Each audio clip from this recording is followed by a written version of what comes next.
gospel story for you today. And it's from a different perspective. So this is one of those stories that have been acted out by people and children. So you're just going to have to imagine that right now, that it is all happening in front of us. And as you listen to the story, you, every one of you, are in here somewhere. Ragtag Army. It's from the book of The Way of the Wolf. I think God must be very old and very tired. Maybe he used to look splendid and fine in his general's uniform, but no more. He's been on that march for a long time. He's been on that march with his ragtag little army. All he has for soldiers are you and me. Dumb little army, listen. The drum beat isn't even in rhythm that they're playing. And everyone is out of step.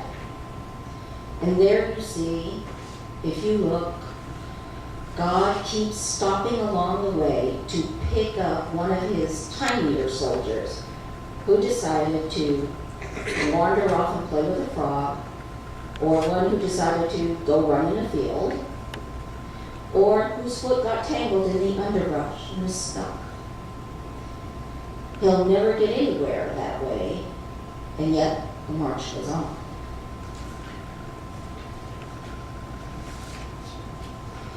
Do you see how the marchers have broken into little groups?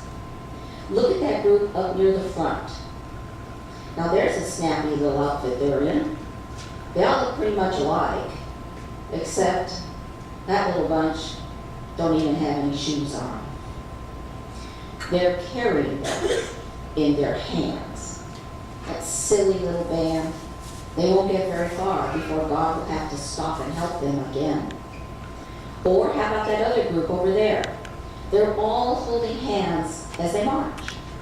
The only trouble with this is that the person on each end of the line are not hanging on to anyone.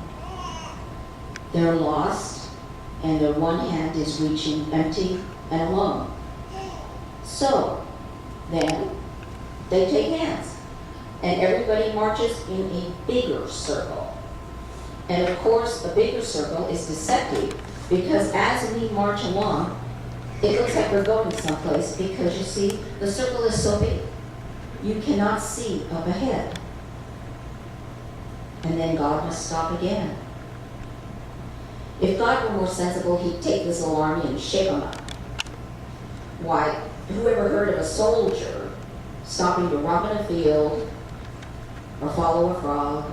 It is ridiculous. But even more absurd is the general who stops the march of eternity to go and bring even one back. But that's God for you. His is no endless empty march, though.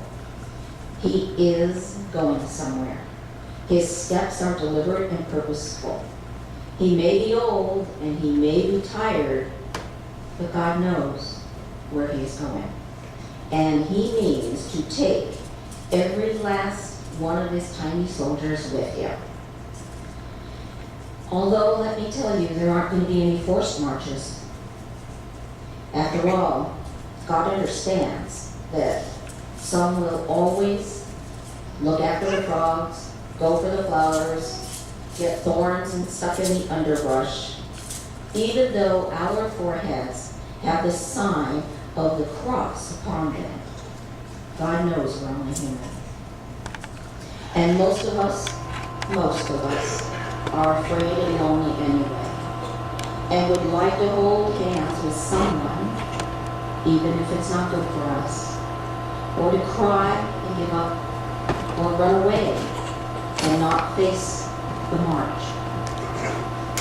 We can't even seem to trust God, especially when we see, the soldiers see, that it's dark outside and you can't see God ahead of you. But let me tell you, he won't go on without us. And that's why this march is taking so long. Listen, The drum beat still isn't very regular. And again, everyone is out of step. And there you see, God keeps stopping along the way to pick every one of his tiny soldiers up, who did decide to wander off or play with a frog and run in the field. Of course, whose foot got tangled in the underbrush and they're stuck.